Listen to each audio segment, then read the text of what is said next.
Hola, hola, ¿me escuchan bien? Hola, hola. Hola, buenas noches, buenas noches. Hola, Hola, profe, ¿cómo estás? bien. ¿Sí me escuchas bien, Mercedes? Sí, profe. Ok, listo. Espera que estoy configurando que no me veo. No sé si me ven o no me ven. Hola, David Cero. No, es que yo no me deja verme a mí, entonces no sé si me estoy viendo o no. Ahora sí me veo. Ahí se ve bien, Paz. Sí, es que no me veía por ningún lado.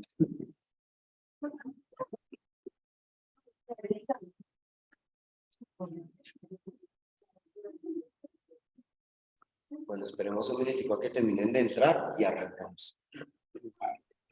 ¿Cómo sigue, Paz? ¿Bien? ¿Ya mejor? Hola, profe, buenas noches. Pues ya puedo hablar más, pero sí, la tos todavía me tiene un poquito afectado. Menos mal están por allá lejos todos de mí. Acuérdese que, acuérdese que estamos aquí en Bogotá en tiempo de pico.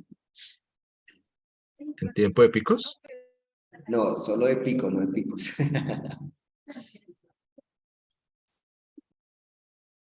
Bueno, macho, ¿listos para el parcial o qué? Así es, se les acabó la risa, y sí, no, ¿cierto? No sé por qué dice esta clase Nuevo Testamento si hasta ahora no tenemos, pero Sí, claro. El miércoles recuerden que tenemos nuestro examen parcial. No sé si antes de que sigamos tengan profe, una dudas pregunta. sobre Sí, el yo tengo parcial. una duda. Dani, ¿su merced le compartió las diapositivas a sus compañeros? ¿Diapositivas? Yo se las envié a su merced. De hecho, no me confirmó si las había recibido o no. Pero yo reviso, no sea que esté pecando. A mí no me envió diapositivas. ¿A dónde? ¿Qué horas? Espérame. ¿Quién sabe a quién se las envió? Se las envió John Paul y dice que a mí. No, yo no las envié. Tiene toda la razón, no las envié. Yo tengo una Eh, duda, profe. A estas sí. alturas no tendríamos que ya tener notas de lo que hemos entregado. Mm. Sí, Autógrafo del otro. sí. Digamos que hay algunos compañeros que no han entregado nada. Y de los que han entregado, lo que pasa es que me gusta revisar en un solo paquete, no estar revisando cosa por cosa, porque si no después se me quedan los que entregan después. Yo prefiero hacer una sola, entonces yo estaba esperando hasta el viernes pasado que se cerraron las actividades y ya yo creo que mañana ven ya notas, Dios mediante. Pero no lo digo por usted, sino que todas las materias. Ah, ok, sería bueno, Dani, sería bueno que así como de pronto yo hoy estoy diciéndoles cuándo las van a ver, a los demás ya les estén preguntando. Además, tengan en cuenta hasta cuándo les permitieron trabajos. Por ejemplo, en mi caso yo les permití subir hasta el viernes pasado y hoy es lunes. Por ende, yo ya mañana las tengo. Pero si hay profesores, por ejemplo, Dani, que les han pedido trabajos de semanas anteriores, ¿sí?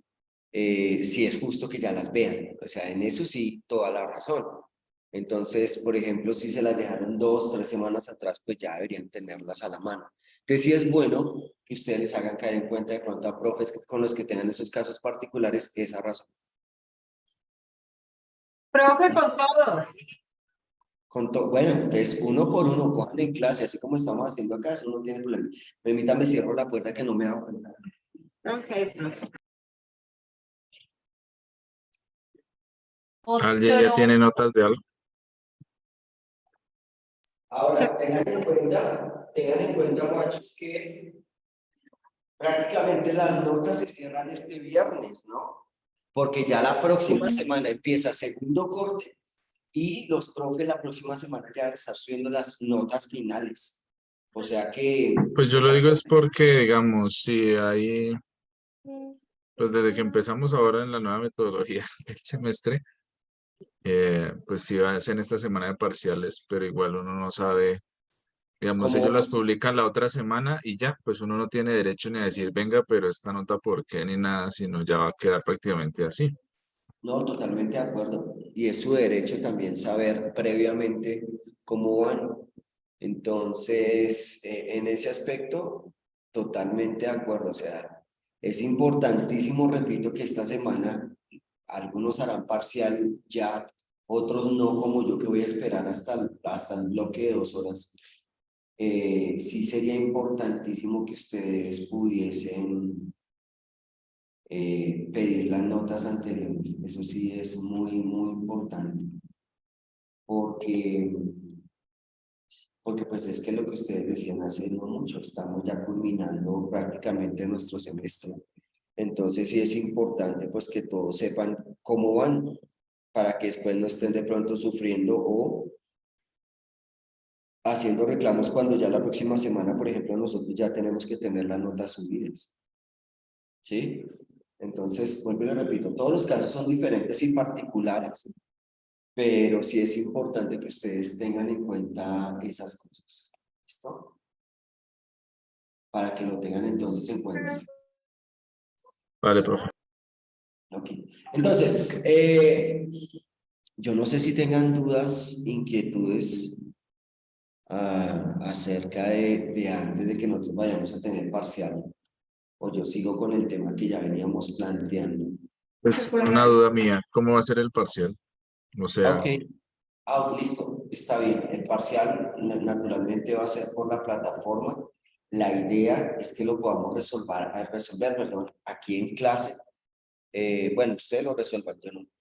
Y pues obviamente todos, si alguna duda hay sobre el parcial en ese momento la podamos aclarar. Si hay algún error en el parcial, porque ustedes saben que a veces se presentan errores, pues de una vez nosotros podamos como aclararlo. El parcial como tal va a tener 10 preguntas, todas múltiple respuesta, pues porque una de las indicaciones que se nos dio es que precisamente empezáramos a trabajar con ustedes preparándolos a futuro las pruebas Saber Pro, pues ese tipo de preguntas, pues porque esas son las que se manejan. Entonces, va a ser de esa manera, ¿listo? Cada respuesta positiva, pues va a ser un 0.5 para que al final nos dé, pues, la nota del 5. No vamos a ver nada que no hayamos, pues, visto en clase. Esa va a ser la manera básica en la que lo vamos a hacer. Vamos a tener 60 minutos para resolverlo. Pero lo que les digo, si hay dudas antes, pues por eso tenemos el bloque. Entonces, si hay dudas antes, pues las podemos aclarar. Una vez que ya empecemos el parcial, la idea es que corran los 60 minutos y solo en el transcurso de ese momento, si ustedes ven que hay dificultades, hay errores, cualquier cosa, pues de una vez las podamos como atender, ¿sí?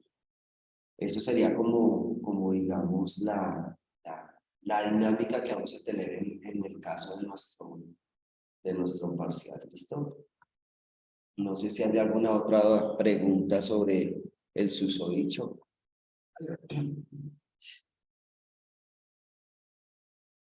No por uno. Dime, Mercedes. Gracias, profe. Como está diciendo, que la idea es que pues, resolvamos el tiempo de clase de preguntas. Es que de repente no alcanzamos o lo que sea, o sea, puede haber un tiempo adicional. Eso es lo que pues, me entendí, ¿no?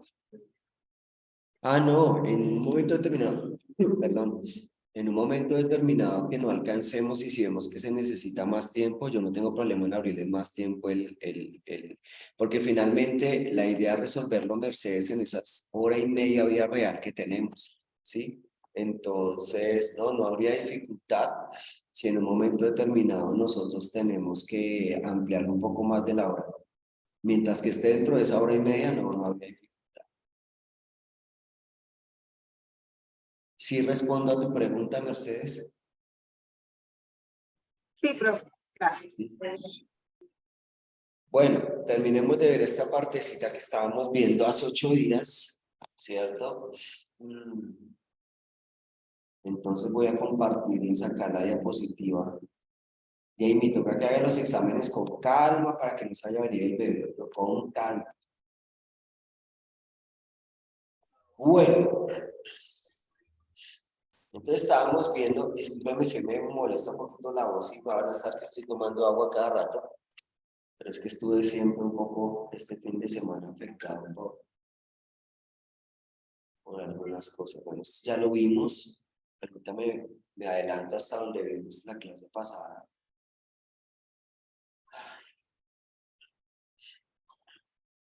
Vimos el foro, la organización económica, Hispania, economía, grupos sociales en Roma, lo vimos aquí quedamos. Entonces, retomando un poco el tema de la clase pasada, es importante que nosotros tengamos en cuenta ya en el contexto de Palestina, en el contexto de Palestina propiamente dicho, cómo se movía el Imperio Romano. Entonces decíamos que en el año 63 Pompeyo conquista Jerusalén. Eso ya lo vimos casi desde la primera o segunda clase. Roma procura conservar las costumbres locales. Entonces recuerden que hablábamos la semana pasada, que a Roma, en un momento determinado, para que la gente pudiese ejercer sus costumbres, tenía que tener en cuenta primero la de ellos, ¿no? Entonces, en la medida que la gente cumpliera las demandas romanas, podía ejercer libremente, entre comillas, su clase de vida y estilo social y religioso. Se reserva la política exterior, controla la moneda y los cambios, exige un tributo elevado. Una manera, ustedes van a ver a través de la historia, en la que los pueblos pueden subyugar a los pueblos de menor impacto o de minoría, es precisamente poniendo impuestos tan altos que siempre estén bajo su yugo. Si ustedes ven, por ejemplo, nuestra deuda externa va a ser una deuda casi impagable, y eso es una manera de presión con tributos e intereses muy altos para que de esa manera, pues desafortunadamente siempre haya un yugo, y pues eso no va a permitir, en cierta manera, hablando del contexto local, que una persona puede salir, un país pueda salir de un yugo. Por ejemplo, la deuda externa que nosotros tenemos con el Banco Mundial es una deuda que, wow, y sigue creciendo todos los días, y el pueblo colombiano sigue pidiendo dinero prestado, y eso va a ser una cosa de nunca acabar. Y entonces eso no va a permitir en cierta manera que nosotros podamos ser algún día una potencia mundial, porque una potencia mundial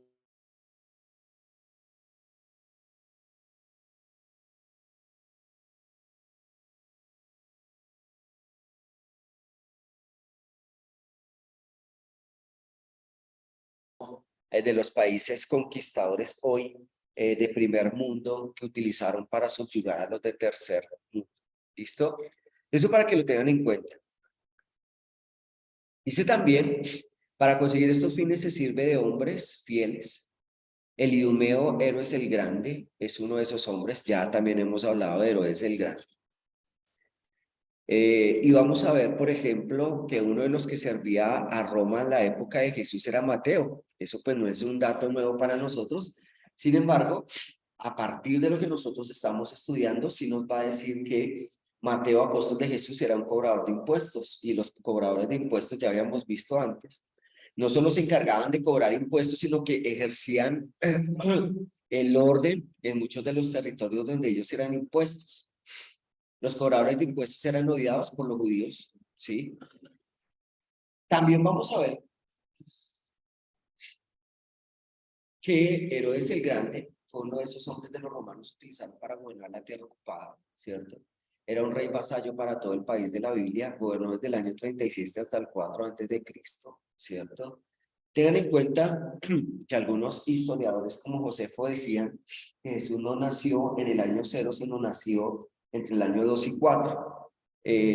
Pero pues algunas de esas digamos que suposiciones que Josefo hizo, algunos que siguieron estudiando el texto dijeron, no, Jesús sí nace en el año 0. Entonces, por eso ustedes van a ver referencias bibliográficas sobre todo, donde van a ubicar a Herodes el Grande en el año 4 antes de Cristo. Entonces la gente va a decir, venga, entonces ¿cómo fue entonces lo de los reyes y cómo fue el tema de la matanza de los niños? Entonces, eso para que ustedes lo tengan en cuenta. La mayoría de referencias y de historias alrededor de la Biblia, muchas nacen de Josefo el historiador. ¿Listo? Entonces, para que simplemente lo tengan como dato histórico. Eliminó a todos los que podían aspirar a su puesto, mandó a ejecutar a 2 de sus hijos acusados de querer destituirle. Una de las cosas que vamos a ver de Herodes el Grande, según la historia de las bibliografías, es que era un hombre con una sed de poder al punto, pues obviamente que no solo mandó matar a 2 de sus hijos, sino que fue capaz de matar a todo niño menor de 1 año judío. Entonces eso para que ustedes vean la magnitud del carácter de este hombre. Una de las cosas que se le atribuye precisamente la reconstrucción del templo de Jerusalén, y ya también lo vimos, y eso lo hizo con el ánimo precisamente de tener el favor de los judíos, pero también pues instauró parte de las cosas y creencias que él tenía, y de ahí nace pues la combinación de la Iglesia Universal o la famosa Iglesia Católica, que también lo hablamos en la clase anterior. Entonces, ojo con esto, porque aquí vamos a ver la sincronía de la vida de Jesús desde su nacimiento, ¿sí? Aquí entonces vamos a ver, digamos que esta es una sincronía que la mayoría ha aceptado, pero vuelvo y repito, la única, digamos que cronología donde hay diferencia es en la 3ª y 4ª columna, porque en el año 6 antes de Cristo nace Jesús en Belén de Judea, no, ¿sí? Y 4 antes de Cristo muere Herodes. Entonces digamos que no, son las únicas 2 fechas donde sigue la discusión a partir de las personas que han hecho historia. Para nosotros, regularmente entonces sería que en el año más o menos, entre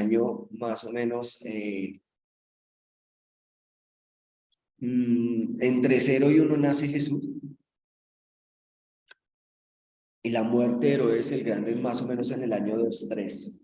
¿Listo? Solo para que lo tengan en cuenta. El resto, sin importar las fechas, que es lo que a nosotros realmente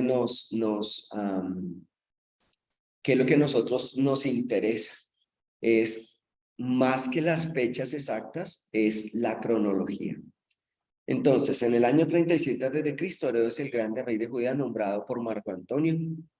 En el año 30 a.C., Octavio Augusto, emperador, tras derrotar a Marco Antonio. Aquí es donde no podemos dar una fecha exacta. Nace Jesús en Belén de Judea. Muere Herodes, lo suceden sus hijos Arquelao, Antipas y Filipos. Esto es muy importante porque hay una época, sobre todo en el nacimiento de Jesús, donde está precisamente Herodes el Grande, pero el que lo crucifica es uno de sus hijos, porque ellos también se llamaban Herodes Arquelao, Herodes Antipas y Herodes Filipos, ¿sí? Entonces, cuando la gente relaciona a Herodes con Herodes, entonces piensan que el Herodes que estaba en el nacimiento de Jesús es el mismo Herodes que lo sacrificó, pero recuerden que no, el que lo sacrifica es Herodes Antipas, ¿listo? Entonces, eso es un dato que aunque ustedes de pronto lo conocen muy bien, es importante tenerlo en cuenta porque a veces la gente tiende, por falta de información, a creer que es el mismo Herodes, ¿listo? Después viene Arquelao, dispuesto por los romanos, que empiezan a enviar gobernadores a la provincia de Judea, o sea, a Judá más Samaria. Recuerden que aquí hay una Judá unida, aunque venía de una división, ¿se acuerdan? De la Reino del Norte y Reino del Sur. También, entonces, aquí, desde el año 14 al 37, viene Tiberio, es nombrado emperador tras la muerte de Augusto.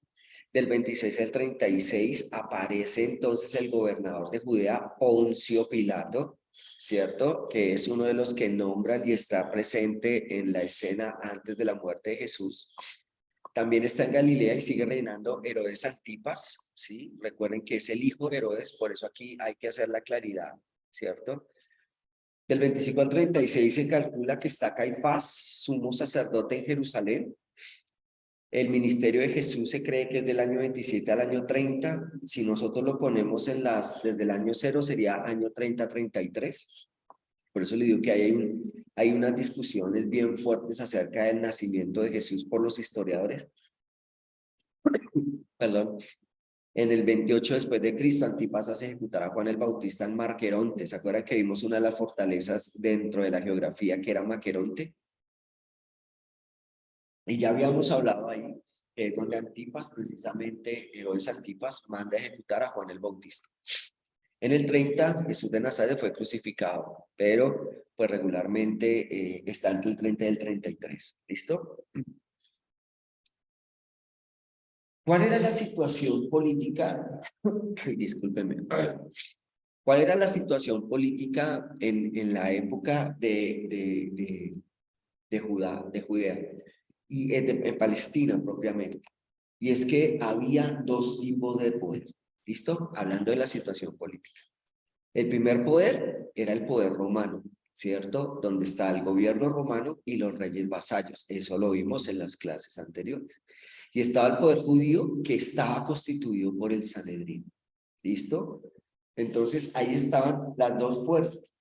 Por eso es que cuando a Jesús le preguntan a quién debemos dar impuesto, cualquiera de las dos respuestas esperadas, si él hubiera dicho no, hay que darle al César, pues el Sanedrín lo hubiera mandado a ejecutar inmediatamente. Pero si él hubiera dicho que el Sanedrín o pues a Dios, pues inmediatamente el poder romano también lo hubiera mandado crucificar, porque recuerden que en la época una manera para que los romanos mostraran poder era que en los caminos iban dejando a personas muertas en una cruz, ¿sí? Había personas que podían durar días enteros crucificados y después los dejaban así por días, ni siquiera los dejaban sepultar o bajar. Y esa era la manera en la que cuando un pueblo no se quería someter a Roma, entonces ejercía presión para que supieran quién tenía el poder. Entonces el poder era muy importante y hacía parte de la situación política de la época. Perdón. También está la situación religiosa. Están las creencias y las prácticas religiosas. Entonces, dentro de las creencias, un Dios, un pueblo, una ley. ¿Listo? Eso digamos que era una de las políticas. De hecho, ustedes se acuerdan de... se me olvidó el nombre. Del Shema judío. Oye Israel, el Señor Dios uno es. Esa era parte de la declaración de los judíos, por eso el Shema es tan importante para ellos.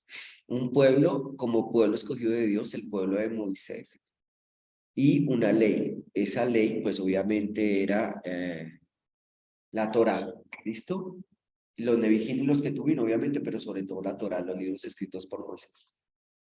Dentro de las prácticas religiosas, entonces tenían las fiestas, el culto en el templo, cumplir la ley, guardar exhaustivamente el sábado y acudir a la sinagoga. Eso eran parte de las prácticas religiosas que muchas veces van a ver ustedes, enfrenta a Jesús, pero es que parte de lo que él enfrenta es precisamente como la gente lo estaba haciendo, más que una manera en la que Dios destinaba que se hiciera, era abordado más por la ley de los hombres, porque recuerden que Jesús dijo, yo no vine a abolir la ley, yo vine a cumplirla, pero es que yo la voy a cumplir implícitamente, ya estoy parafraseando, yo la voy a cumplir de la manera que Dios quiere, no como el hombre la impone, ¿sí?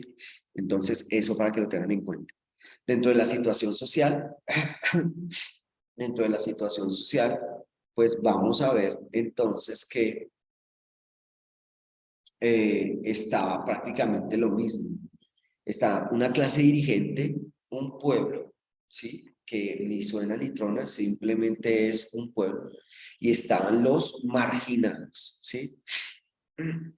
Entonces, dentro de las clases dirigentes estaba el sumo sacerdote, los saduceos, los sacerdotes, los escribas y los fariseos.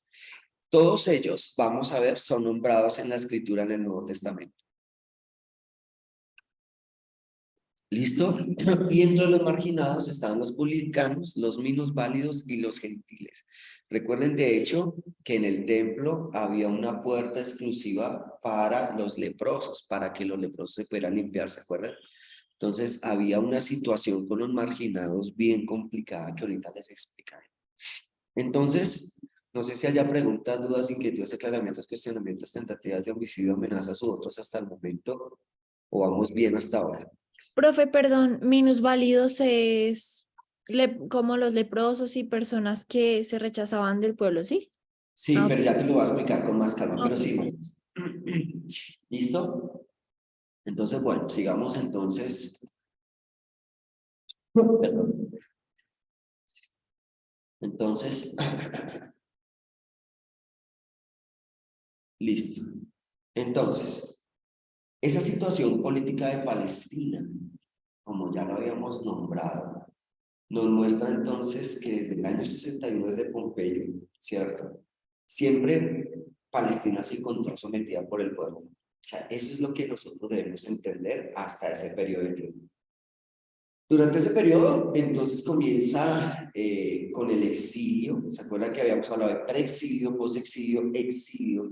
Los 400 años de silencio bíblico que ya vimos con los macabeos, pero sigue el exilio del siglo cuarto antes de Cristo. Los judíos vivieron con la excepción de mantener su fe religiosa en medio de influencias culturales, políticas que los influenciaban. Eso lo vamos a ver, por ejemplo, sobre todo con Nehemías. Vamos a verlo sobre todo con Esdras un poco también. Había un deseo muy de algunos de no permitir que a pesar de las veces que habían sido sometidos, llevados a cautiverio, pues perder la esencia de lo que eran los judíos, ¿sí? Y pues una de las cosas aquí importantes de resaltar es que, y eso se les vale, la ley para ellos, por eso es tan importante, la Torá para ellos tiene una significancia, es porque ahí preservan lo que ellos son desde sus países, ¿sí? Entonces, durante el tiempo de Herodes el Grande, el país alcanzó un esplendor que solo puede comparar con los tiempos de David. Porque por las construcciones que ya vimos antes también. ¿Listo?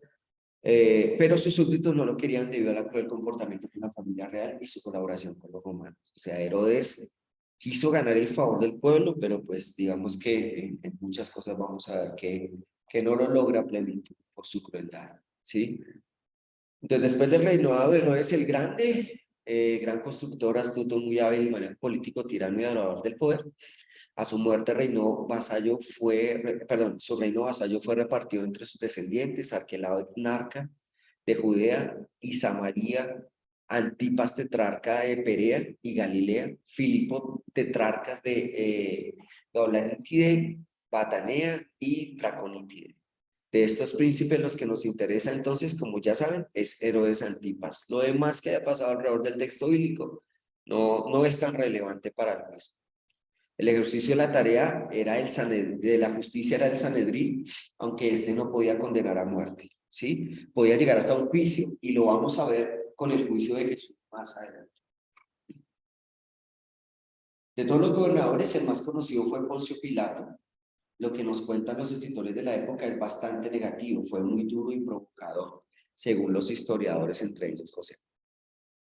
Bajo la dominación de Roma, Herodes el Grande elimina a Amriana, su mujer, Aristóbulo, Antipates, Alejandro, también manda a matar a los inocentes, por eso se habla de que la vida de Herodes el Grande realmente estuvo empañada por una vida de muerte.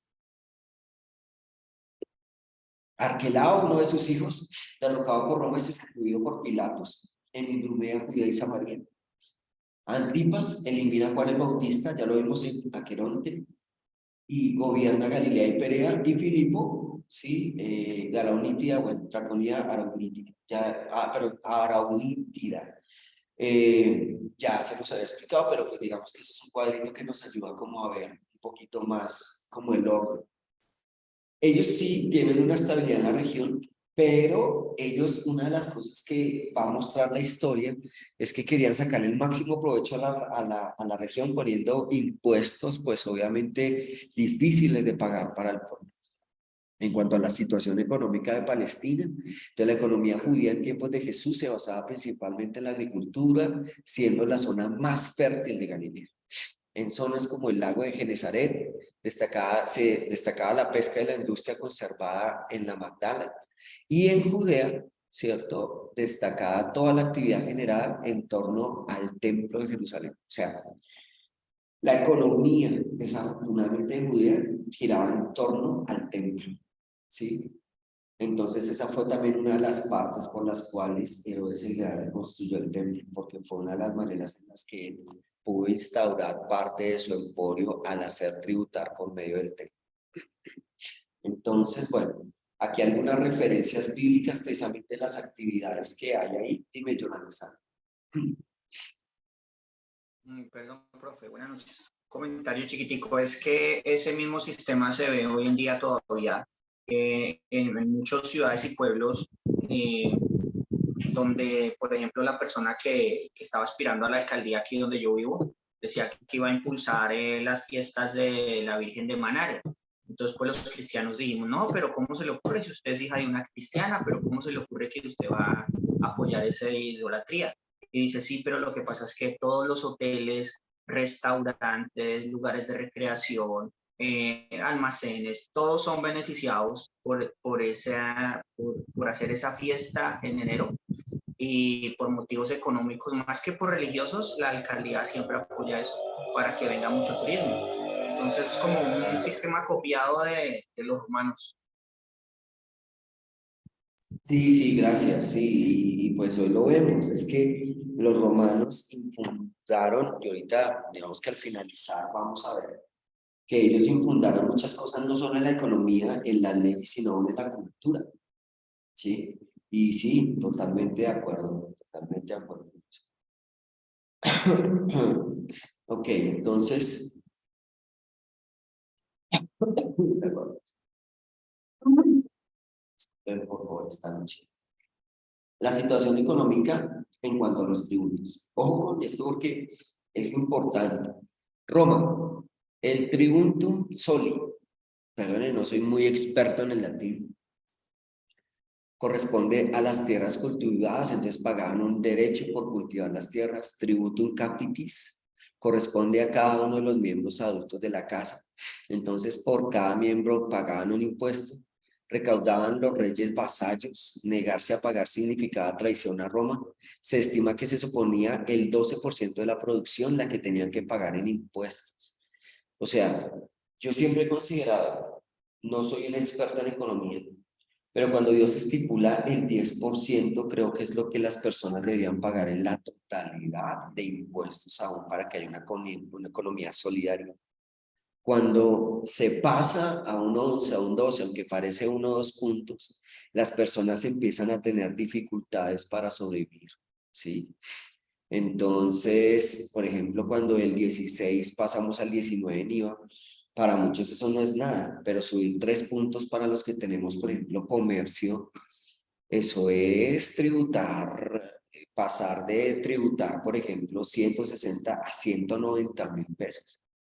Entonces uno dice, no, pero yo pagaba 160, ya era mucho, ahora tengo que pagar 190. Entonces, cuando por ejemplo empieza uno a ver que todo se pone más caro, que por ejemplo la gasolina sube, que no le están poniendo techo a casi nada, eso es una alarma muy fuerte, porque eso significa que el Estado está viviendo del pueblo y no está produciendo el mismo Estado para sostenerse. Entonces, en un momento determinado va a ser impagable muchas cosas, sobre todo en tema tributario. Y eso precisamente viene desde la época romana.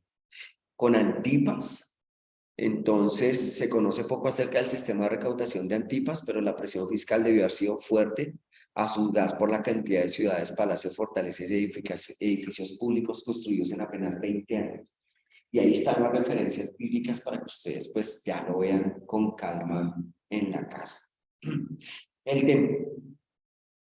La obligación sagrada de Dios llegaba a suponer hasta el 20% de la cosecha anual. O sea, nada. Además se añadía un impuesto de medio shekel que todo judío adulto pagaba cada año para sostener a sacerdotes y levitas que según la ley no podían tener tierras. para costear gastos del templo y socorrer a la aristocracia sacerdotal. O sea, desafortunadamente la iglesia, voy a decirlo así con todo respeto, se volvió un negocio para los sacerdotes. Menos mal es solo en esa época. Entonces, el templo era, entonces imagínense, sume el 20 del templo más medio cheque, digamos que es un 25%, más el 12% de tierra será el 37%, más los otros tributos que tenían, llegaban más o menos en lo que podían ganar, tributaban casi el 40%. Entonces, la cosa, y ustedes van a ver en Apocalipsis, cuando dan Apocalipsis, uno de los anhelos de Juan era que el Señor trajera libertad, ¿sí? Y uno de los anhelos precisamente del pueblo judío para tener un Salvador era que lo librara del yugo romano, ¿sí? Y Apocalipsis pues es una muestra muy, muy importante de eso. Ok, sigamos. Uy, ya nos queda poquito. Entonces, miren esto tan interesante. Situación económica y consecuencias del sistema tributario. La carga tributaria era abrumadora, suponiendo para la familia un tercio de lo producido a lo largo de un año. Es que era muchísimo. Tras pagar el tributo era problemático guardar grano suficiente para la siguiente siembra y sustituir hasta la siguiente cosecha sin caer en una espiral de endeudamiento. O sea, para poder vivir, ellos tenían que endeudarse. Entonces, imagínense cómo era la cosa. El endeudamiento era originaba la pérdida de las tierras y la disgregación del grupo familiar. Esta pérdida suponía una vida como jornaleros, itinerantes, la mendicidad, el bandolerismo y la prostitución. ¿Reconoces algo del rasgo de la sociedad actual? Solo es una pregunta que quería poner ahí por si de pronto usted quiere pensar en eso y pensar en lo que sucede hoy. Entonces, no quiero avanzar más. No porque no podamos, sino porque ya la próxima clase quiero dedicarle un poquito más al tema de quiénes eran los sacerdotes, los saduceos, y eso se ve con calma y ya nos quedan 4 minutos de clase. Entonces no vale nada. Pero ¿qué es lo que quiero que ustedes vean? La presión que Roma ejercía sobre el momento a Judea. Pero no solo Roma, porque es que a veces uno se da cuenta Roma. El mismo sistema religioso como era con el pueblo. Por eso es que Jesús le dio tan duro a los fariseos. ¿Sí? Es que uno a veces dice, ay, pero es que Jesús era como pasa cuando decía ay, no me acuerdo cuáles fueron las expresiones ahorita, pero Jesús fue muy fuerte con ellos por eso. Porque fuera de que en Roma ya los estaba escribiendo también la iglesia, no, o sea, pobre judíos en un momento determinado, ¿sí? Entonces, para que lo tengan en cuenta. ¿Listo? ¿Preguntas, dudas, inquietudes hasta aquí? Ya los dejé listos y hachas para pasar. ¿Y esas diapositivas nos vas a compartir? Es que el problema es que ahí tengo lo de la próxima clase. Bueno, para el tema de estudio podría compartírselas, pero es que ahí tengo la otra pedazo de clase. Es que yo hice una diapositiva como un poquito larga. Pues la corta está esta. Vale, sí, está bien. No hay lío. Pero lo haría mañana, hoy no alcanzo. Disculpa, profe, las anteriores experiencias que les habían mandado a ellos, los vas a mandar. Uy, perdóname, Mercedes, no te entendí, señora. Las anteriores fueron las experiencias que les vas a mandar a Daniel. Ah, las anteriores fueron las que dije que iba a compartir en el simultáneo, sí. Bueno, mañana les comparto entonces las anteriores y hasta la que llevamos para que puedan estudiar. Igual, esto de la historia es muy chévere, la vida que ustedes se apasionen y lo conozcan se les va a hacer fácil. Sí, igual yo tampoco les voy a buscar preguntas remontadoras, porque pues la verdad, la idea es que tengan cosas que les sirvan y que sean prácticas para su estudio. ¿Listo? Profe, una pregunta. Claro, dime, María José. Sí, lo que pasa es que según lo que entendí, ahora que estabas hablando de las actividades a inicio de clase, decías que había una actividad hasta el viernes pasado y que ya era lunes y que no la habíamos enviado. Bueno, algunos no la habían enviado. Y yo me Ajá. puse a mirar actividades y realmente la única que hemos tenido es el informe de lectura, del cual pues llevamos leyendo todo el corte y es hasta el otro viernes, o sea, hasta este viernes que viene, mejor dicho. Sí, lo Sí, que pasa es que el viernes pasado yo les extendí la fecha por amor y misericordia, pero Pero acuérdense que también está el foro. Por eso, profe, pero yo esperé hasta el viernes pasado, o sea, hasta este viernes de pronto, fue un lapsus. Sí, de pronto se me pasó, a mí se lo dejaste este viernes. No, igual yo no tengo problema. Es que, a ver, para mí que es importante, y voy a ser muy honesto con ustedes, más que una nota, es lo que ustedes pueden adquirir para su vida y su teología. Obviamente, el parcial me ayuda a evaluar hasta dónde ustedes apropiaron el conocimiento. Pero por encima de ello, me interesa que hagan una lectura seria, que cuando ustedes opinan tengan fundamento, ¿sí? O sea, métanse en la cabeza que la vida universitaria no solo está en los parciales, sino en la manera que ustedes apropien el conocimiento y puedan de una u otra manera defenderse frente a todo esto que está sucediendo hoy.